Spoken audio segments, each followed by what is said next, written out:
কোনো রকম ভূমিকা না নিয়েই আজকের যে শিরোনাম, সেই শিরোনাম সম্পর্কে একটি সংক্ষিপ্ত আলোচনা করি। অবস্থা দৃষ্টি মনে হচ্ছে যে মার্কিন যুক্তরাষ্ট্র অর্থাৎ আমেরিকা আমাদের অন্তর্বর্তীকালীন সরকারের উপর ভীষণ রকম খুশি, এবং এখানে আমেরিকার যে লবিং বা আমেরিকাপন্থী যে সমস্ত লোকজন রয়েছেন, তারা যেভাবে এই সরকারের আমলে শক্তিমত্তা প্রদর্শন করছেন এবং সরকারের ভিতরে উপদেষ্টা রূপে যে কয়জন লোক এই মুহূর্তে মূলত সরকারকে পরিচালনা করছেন, তারা মোরলেস সবাই পশ্চিমা ধারায় শিক্ষিত, পশ্চিমা দেশগুলোতে ছিলেন এবং বিভিন্ন কারণে আমেরিকার সঙ্গে তাদের সম্পর্ক খুবই ভালো। আপনি যদি জনাব খলিলুর রহমানের কথা চিন্তা করেন, যিনি এখন সবচেয়ে গুরুত্বপূর্ণ ব্যক্তি, মানে নিরাপত্তা বিষয়ক উপদেষ্টা, ভারতের যে অজিত দোভাল, ঠিক একই ক্যাটাগরিতে তাকে বাংলাদেশে নিয়োগ দেওয়া হয়েছে। শোনা যাচ্ছে তিনি মার্কিন নাগরিক এবং আমেরিকার পছন্দর কারণেই তাকে এখানে মনোনয়ন দেওয়া হয়েছে। এরপর যদি আপনি আরেকজন উপদেষ্টা রয়েছেন মিস্টার লুৎফে সিদ্দিকী, বিশেষ সহকারী, কিন্তু খুবই ক্ষমতা সম্পন্ন একজন মানুষ, সব ব্যাপারেই ডক্টর মোহাম্মদ ইউনূসকে সহযোগিতা করছেন। তারপর বিডার চেয়ারম্যানের কথা যদি চিন্তা করেন, তার যে ব্যাংকিং পেশা, কিংবা সিঙ্গাপুরে তিনি যেখানে ছিলেন মন্টেগ ন্যাশনালে, ওখানে তার যে কৃষ্টি এবং কালচার প্রায় পুরোটাই পশ্চিমা ধাঁচের। তো এরকম আসলে যদি সবার কথা বলি, আর অনেকের কথা, আপনি ধরুন সৈয়দা রেজওয়ানা হাসান কিংবা শুভ্র সাহেব যিনি রয়েছেন, তারা সবাই মার্কিন যুক্তরাষ্ট্রের সঙ্গে তাদের যে দীর্ঘদিন সম্পর্ক, এটা আমরা সবাই জানি।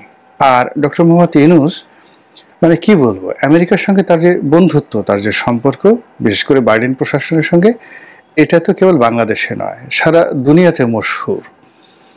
তো যে জিনিসটি আমরা কল্পনা করেছিলাম, আশঙ্কা করেছিলাম, এটা আমাদের নির্বুদ্ধিতার কারণে, সেটি হলো মিস্টার ডোনাল্ড ট্রাম্প, তিনি যদি ক্ষমতায় আসেন তাহলে ডক্টর মোহাম্মদ ইউনূসের সর্বনাশ ঘটবে, নরেন্দ্র মোদীর ক্ষমতা বাড়বে এবং শেখ হাসিনার কপাল খুলবে। কারণটা হলো, আমরা মিস্টার ডোনাল্ড ট্রাম্পকে বাংলাদেশে যেমন শেখ হাসিনা, বেগম খালেদা জিয়ার যে রাজনীতি, সেরকম তাকে মনে করেছিলাম যে তার আচার আচরণ, চালচলন, কথাবার্তা আসলে এই দুজনের মতোই হবে।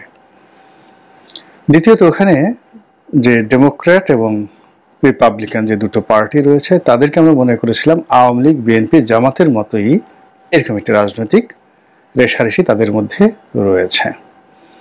3 নম্বর হলো যে সেখানে মার্কিন প্রেসিডেন্ট যিনি হচ্ছেন, ঐতিহ্যগতভাবে আমরা আমাদের দেশের প্রধানমন্ত্রীর যে সর্বময় কর্তৃত্ব রয়েছে, ঠিক তাকে সেরকমই মনে করেছিলাম যে তিনি যা ইচ্ছে তাই করতে পারেন। কিন্তু বাস্তবতা হলো যে মার্কিন যুক্তরাষ্ট্র একটা সিস্টেমে চলে, একটা নিয়ম নীতিতে চলে। যেমন ধরুন, সেই যে 1950-এর যে দশক, সেই সময়টাতে তারা একটা বার্মা অ্যাক্ট তৈরি করেছিল।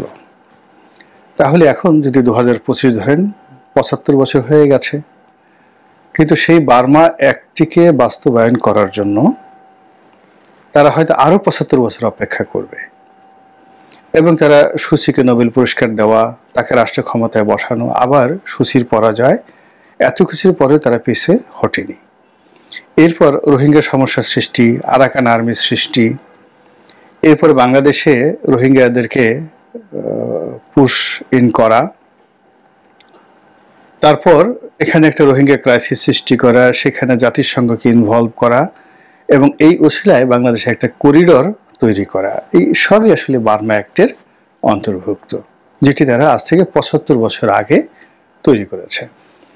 এর অর্থ হলো যে তারা যে পরিকল্পনাটা গ্রহণ করে কোন একটা দেশ সম্পর্কে, কোন একটা অঞ্চল সম্পর্কে, ওই জায়গা থেকে তারা পিছিয়ে আসে না। 1। 2 নম্বর হলো মার্কিন যে ফেডারেল সিস্টেম রয়েছে, সেখানে একজন যিনি রাষ্ট্রপতি, তার খুব অল্প ক্ষমতা রয়েছে দেশের অভ্যন্তরীণ বিষয়ে নাক গলানোর। এর কারণ হলো এখানে স্থানীয় সরকার খুবই শক্তিশালী, স্থানীয় সরকারের যে ছোট ছোট পৌরসভাগুলো রয়েছে, গ্রামগুলো রয়েছে, ওরা এতটা স্বাধীন যে ধরুন একটা ইউনিয়ন পরিষদের মতো একটা ছোট পৌরসভা বা ইউনিয়ন পরিষদের মতো একটা সংগঠন যেখানে আছে, কাউন্টি বলা হয় যেটিকে, ওখানের যে মেয়র, তাকে ওখানকার রেভিনিউ কালেকশন করতে হয় এবং তার নিজস্ব পুলিশ রয়েছে এবং সেই পুলিশ তাকে অ্যারেস্ট করে ফেলতে পারে। এরকম একটা বিধি ব্যবস্থা তারা সেখানে গড়ে তুলেছে। দ্বিতীয়ত শহরগুলো, এবং একটা সিটি কর্পোরেশনের সঙ্গে আর একটা সিটি কর্পোরেশনের কোনো যোগাযোগ নেই, পুরো জিনিসটাই চলছে একটা পলিসির মাধ্যমে এবং রেভিনিউ জেনারেটিং এর মাধ্যমে।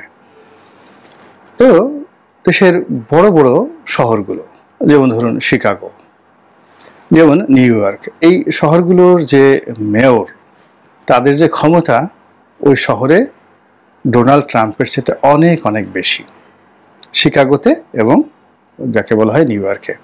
এবং সমস্ত মার্কিন মুলুকে এরকম মেয়রদের একটা বিরাট ক্ষমতা রয়েছে। এগুলো এক। 2 নম্বর হলো যে মেয়রের বাইরে যেটা আর একটা প্রশাসন রয়েছে, সেটা হলো গভর্নরের একটা প্রশাসন রয়েছে। তিনিও তার জায়গাতে প্রচণ্ড স্বাধীন এবং তার রাজ্যের ব্যাপারে তার উপরে সিদ্ধান্ত নেওয়ার ক্ষমতা কারোরই নেই। আবার যেটা সিটি কর্পোরেশন, সেখানে মেয়রের উপরে সিদ্ধান্ত নেওয়ার ক্ষমতা কারোরই নেই। এরপরে রয়েছে সিনেটরদের একটা অফিস, মানে প্রতিটি নির্বাচনী এলাকাতে। এরপরে কংগ্রেসম্যানদের একটা অফিস। প্রায় প্রতিটি অফিসই এতটা স্বাধীন এবং এতটা ক্ষমতাধর। একজন কংগ্রেসম্যান ধরুন তিনি বেতন পান, আমি যে সময়টাতে ওখানে ফেলোশিপ করছিলাম তার বাৎসরিক বেতন ছিল আনুমানিক $22,000 মতো বা $30,000 মতো, কিন্তু এটা বাৎসরিক $30,000 মতো। কিন্তু তার যে অফিস, এত বিশাল একটা অফিস, সেখানে 70 থেকে 80 জন লোক নিয়মিত কাজ করে বড় জায়গাগুলোতে, আর কম করে হলে 20 থেকে 25। এবং সেই অফিসের সকল ব্যয় কেন্দ্রীয় সরকার বহন করে এবং সেখানে $3.5 লাখ থেকে কোনো কোনো জায়গাতে মাসে $10 লাখ পর্যন্ত কংগ্রেসম্যানের অফিসে মার্কিন ফেডারেল সরকার অর্থাৎ কেন্দ্রীয় সরকার ব্যয় করে। এবং তার যে কর্মপরিধি, একজন কংগ্রেসম্যানের যে কর্মপরিধি, আপনি ওখানে না কাজ করলে বুঝতে পারবেন না। আমরা বাংলাদেশে বসে একজন এমপিকে অনেক হেয় করি বা ছোট করি, কিন্তু একজন সংসদ সদস্যের যে কি ক্ষমতা, সেটি আপনি ইংল্যান্ডে গেলে এবং আমেরিকাতে গেলে বুঝতে পারবেন। তো এত ক্ষমতার মাঝে আমরা যেটা দেখি ডোনাল্ড ট্রাম্পকে, বারাক ওবামাকে, সেটা হলো তার বৈদেশিক নীতি সংক্রান্ত বিষয়, বৈদেশিক ট্রেড অ্যান্ড কমার্স সংক্রান্ত বিষয়ে তার যে ক্ষমতা, সেটাকে দেখি। এবং মার্কিন সেনাবাহিনীকে দেশের ভিতরে নয়, দেশের বাইরে যাকে বলা হয় কার্যক্রম চালানো এবং যুদ্ধ ঘোষণা করার ক্ষেত্রে তার স্পেশাল কতগুলো পাওয়ার রয়েছে। এবং দেশের পরমাণু যে কেন্দ্রগুলো রয়েছে, ওইগুলোর চাবিকাঠি তার হাতে রয়েছে। এই বিভিন্ন কারণে মূলত মার্কিন যুক্তরাষ্ট্রের প্রেসিডেন্টের একটা ক্ষমতা রয়েছে। কিন্তু ব্যাপার হলো তার যে কার্যালয় হোয়াইট হাউস, এই হোয়াইট হাউসের ব্যয় বাড়ানো বা কমানো, এই বিষয়ে তার আসলে অত ক্ষমতা নেই। অদ্ভুত একটা শাসন, কিন্তু অসাধারণ এবং সুন্দর। তো সেই ক্ষেত্রে মিস্টার ডোনাল্ড ট্রাম্প বাংলাদেশের ব্যাপারে রাতারাতি কোনো কিছু করবেন, ডক্টর মোহাম্মদ ইউনূসকে হারিয়ে দিবেন, এই জিনিসগুলো আমরা যারা জানতাম না, আমি আমার কথা আজও বলছি না, যে হোল তারা এরকম আশা করেছিলাম। কিন্তু ইদানিং যেটা দেখা যাচ্ছে সেটা হলো যে বাংলাদেশের ব্যাপারে আমেরিকার যে পলিসি, সেই পলিসিটি পরিবর্তন হয়নি। 1। 2 নম্বর হলো যে সেই পলিসি কি, যেমন এখানে একটা ডিপ স্টেট কাজ করেছে, এখানে রোহিঙ্গাদেরকে নিয়ে তাদের একটা প্ল্যান আছে, এখানে চীনকে হারানোর জন্য তাদের একটা প্ল্যান আছে, এখানে ভারতকে চাপে রাখার জন্য একটা প্ল্যান আছে। এই সমস্ত প্ল্যানগুলোকে একত্র করে তাদের একটা মনোপুত সরকার প্রতিষ্ঠা করার জন্য যে সিক্রেট পলিসি, সেই সিক্রেট পলিসি হলো ডিপ স্টেট পলিসি। এটি নিয়ে আমরা ইতিমধ্যে আলোচনা করেছি, সেটা থেকে তারা এক সুতো নড়েনি। অর্থাৎ বাইডেন প্রশাসন যে কাজটা চালিয়ে আসছিলেন তার মেয়াদকালীন সময়, ঠিক একই জিনিস এখনো চলছে। 2 নম্বর হলো যে আমেরিকার যে প্রিয় পাত্র, আমরা তাকে বলতাম হিলারি ক্লিন্টনের বন্ধু, বিল ক্লিন্টনের বন্ধু, তিনি ক্লিন ফাউন্ডেশন অনেক টাকা দিয়েছেন, এজন্য একেবারে ডোনাল্ড ট্রাম্প এসে তাকে ধরবেন যে এত বড় সাহস, তুমি আওয়ামী লীগের সুবিধাভোগী হয়ে আবার বিএনপির প্লেট ছিদ্র করতে এসেছো, এটা তো হবে না। কিন্তু এটা আমেরিকা, এটা বাংলাদেশ নয়। ফলে কি হলো, মিস্টার ডক্টর মোহাম্মদ ইউনূস তিনি আমেরিকান প্রশাসনের সঙ্গে, আমেরিকার বিভাগ অন্য বিভাগের সঙ্গে যে সম্পর্কটি গড়ে তুলেছেন, সেই সম্পর্কের চূড়ান্ত পর্যায়ে যদিও Clinton, Obama, Biden, Jill Biden, Hillary Clinton অথবা ধরুন মিশেল ওবামা, তাদেরকে আমরা দেখেছি। কিন্তু ওয়াইড রেঞ্জে আমেরিকার যে মূল যে জায়গাগুলো, বড় বড় শহরগুলো, যেমন ধরুন নিউ ইয়র্ক, তারপরে ওয়াশিংটন ডিসি, তারপরে ধরুন ফ্লোরিডা, এরপরে ধরুন শিকাগো, মিশিগান, মানে একই সঙ্গে বাঙালি অধ্যুষিত এলাকা। এবং এই শহরগুলোর দুটো পার্ট রয়েছে। একটা পার্ট হলো খুব ধনীরা বসবাস করে, অন্য পার্ট হলো একেবারে দরিদ্ররা বাস করে। আপনি শিকাগোর ডাউন টাউনে যাবেন, নিউ ইয়র্কের ডাউন টাউনে যাবেন, আর তার সঙ্গে সঙ্গে বস্তিগুলোতে যাবেন, মানে মেজারেবল একটা অবস্থা। এবং যেখানে যেখানে দারিদ্রতা রয়েছে সেখানে সেখানে ডক্টর মোহাম্মদ ইউনূস খুবই জনপ্রিয়, ভীষণ রকম জনপ্রিয়। এরকম যারা, যাকে বলা হয় একদিকে বিশাল অট্টালিকা আর একদিকে অনাহারী মানুষের কান্না। আপনি গিয়ে দেখেন আমাদের যে ঢাকা শহরে একই অবস্থা। সবচেয়ে বড় বস্তি কোথায়? এটা খিলগাঁওয়ে নয়, এটা বাসাবোতে নয়, এটা মান্ডাতে নয়, এটি মুগদাতে নয়, এমনকি এটা কামরাঙ্গীর চরে নয়, এটি গুলশান বনানীর মধ্যে গিয়ে দেখেন। অর্থাৎ তেজগাঁ, গুলশান, বনানী, এই টোটাল এলাকা যেখানে ধনীদের বসবাস, শিল্পপতিদের বসবাস, সেই জায়গাতেই তারা গরিব মানুষ সবচেয়ে বেশি বসবাস করে। ওখানে মাদক চোরাচালান বেশি হয়, ওখানে অপরাধ বেশি হয়। তো ওই জায়গাগুলোতে বিল ক্লিন্টন, হিলারি ক্লিন্টনের সাথে তিনি দীর্ঘদিন ধরে গ্রামীণ ব্যাংক নিয়ে যে কাজ করেছেন, ওটা রীতিমতো ওখানে বুমিং, অসাধারণ ব্যবসা করছে। এবং ওখানের যারা সাধারণ আমজনতা তারা তাকে খুবই রেসপেক্ট করে এবং চেনে। ফলে ওখানে তার পক্ষে প্রেশার ক্রিয়েট করার জন্য একটা যথেষ্ট গ্রুপ রয়েছে। ফলে সরকার পরিবর্তনে, অর্থাৎ ডোনাল্ড ট্রাম্প ক্ষমতা আসার পরে আমরা যে চিন্তাগুলো করেছিলাম, এই গত কয়েক মাসে এখন পর্যন্ত তার যে ক্ষমতার স্থিতি, তার যে দৃঢ়তা, এবং বাংলাদেশে অনেকগুলো সমস্যা হচ্ছে কিন্তু কোনো কিছুই তাকে টলাতে পারছেন না বা তিনি টলছেন না। এর কারণ হলো তার যে আমেরিকার যে রুটটি রয়েছে সেটি অত্যন্ত শক্তিশালী, যেভাবে আগে ছিল ওটা এখনও আছে, নাম্বার ওয়ান। নাম্বার টু হলো এই পর্যন্ত ক্ষমতায় বসে তিনি আমেরিকার স্বার্থ সংশ্লিষ্ট যে বিষয়গুলো খুব সফলভাবে করতে পেরেছেন, যেটি আর কেউ পারেনি, আর আগামীতে অন্য কেউ পারবে এই বিশ্বাস করার কোনো রিজন নেই। শুধুমাত্র এখন একটা সমস্যা রয়েছে তার কাছে, সেটি হলো জঙ্গিবাদ দমন। আমেরিকা যদি তাকে গ্রিন সিগন্যাল দেয়, এই জঙ্গিবাদ দমনের নামে শেখ হাসিনা যে নাটক করেছেন ওটা আর নাটক থাকবেন না। এটা রীতিমতো চিৎকার, কান্নাকাটি, ইয়ানফসিতে পরিণত করার জন্য ডক্টর মোহাম্মদ ইউনূসের মাত্র 1 ঘন্টা সময় লাগবে। এখন যত ফুফা দেখেন, ভুং ভাং দেখেন, যত রকম জোশ দেখেন, জিহাদি জোশ দেখেন, এগুলো সব কর্পূরের মতো উড়ে যাবে। শেখ হাসিনার পেছনে ভারতের একটু ক্ষমতা ছিল, আর কিচ্ছু ছিল না, নাথিং। তো সেই ভারতের সেই ক্ষমতাগুলো নিয়ে তিনি যে আতঙ্ক তৈরি করে ফেলেছিলেন, সেখানে যদি ডক্টর মোহাম্মদ ইউনূসের মতো একজন যোগ্যতম লোক, লেখাপড়া জানা লোক, তিনি যদি তার ডান্ডাটা একটু সোজা করেন, চোয়ালটা একটু সোজা করেন, বা যাকে বলে শক্তিশালী করেন, এবং তিনি যদি কোনো সিদ্ধান্ত নেন নেতিবাচক, সেই সিদ্ধান্ত বাস্তবায়ন করা মানে তার জন্য 1 মিনিটের বিষয় না। এবং এই বিষয়টি গ্রামীণ ফোনে যারা চাকরি করেন, গ্রামীণ ব্যাংকে যারা চাকরি করেছেন এবং ওনার সঙ্গে যারা ডিল করেছেন, তারা এই বিষয়গুলো হাড়ে হাড়ে টের পান এবং জানেন।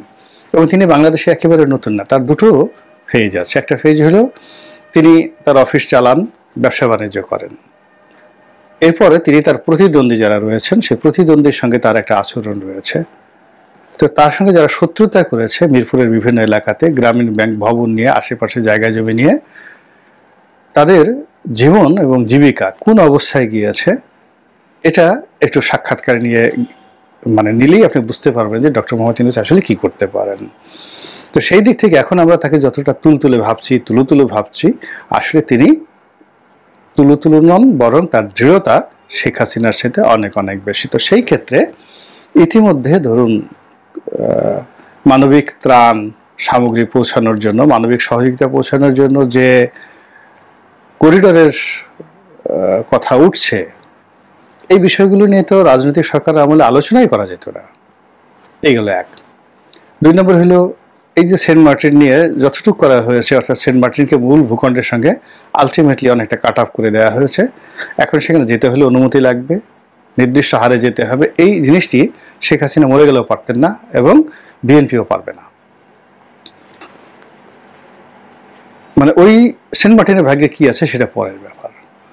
তারপরে সামনে যে বিমান কিনা নিয়ে শেখ হাসিনা এয়ারবাস কেনার জন্য ফ্রান্সের সাথে একটা চুক্তি প্রায় করে ফেলেছেন। এটা নিয়ে দেখেন কি হয়। তেল গ্যাস নিয়ে কি হয়। এই যে স্টার্লিং সম্পর্কে তিনি যে সিদ্ধান্ত নিলেন এলন মাস্কের কোম্পানিকে বাংলাদেশে আনার ব্যাপারে, এটা এশিয়াতে কোনো দেশ এইভাবে এত দ্রুততম সময়ে পারেনি। 1। 2 নম্বর হলো এই যে স্টার্লিং এর যে স্থাপনাগুলো, এগুলো তো তিনি ঢাকাতে স্থাপন করতে পারতেন, অন্য জায়গাতে করতে পারতেন, কিন্তু এইগুলো কেন টেকনাফের ওই এলাকাতে করা হবে বা কক্সবাজার ওই এলাকাতে করা হবে, এবং সেখানে নাকি কাজ শুরু হয়ে গেছে। তো আপনি বুঝতে পারেন যে আমেরিকা তার ব্যাপারে কতটা খুশি, এবং সেই খুশির যে বহিঃপ্রকাশ এটা আগামীতে নানাভাবে হতে পারে। তাকে যদি জাতিসংঘের মহাসচিব করা হয়, মানে মহাসচিব করাতে একটা নিয়ম আছে আঞ্চলিক ভেদে, বহু আগে এশিয়াতে টুথ হান্ট ছিলেন বার্মান নাগরিক। এরপরে একটা সিরিয়াল, অঞ্চলভেদে একটা সিরিয়াল যায়, মানে পাক ভারত উপমহাদেশের সিরিয়াল যদি সামনে চলে আসে, এবং সেই সিরিয়ালে যদি ডক্টর মোহাম্মদ ইউনূসকে মহাসচিব পদে নিয়োগ দেওয়া হয়, এটা আমি আশ্চর্য হব না, একদম আশ্চর্য হব না। কিংবা তাকে যদি আরেকটি নোবেল পুরস্কার দেওয়া হয় এককভাবে,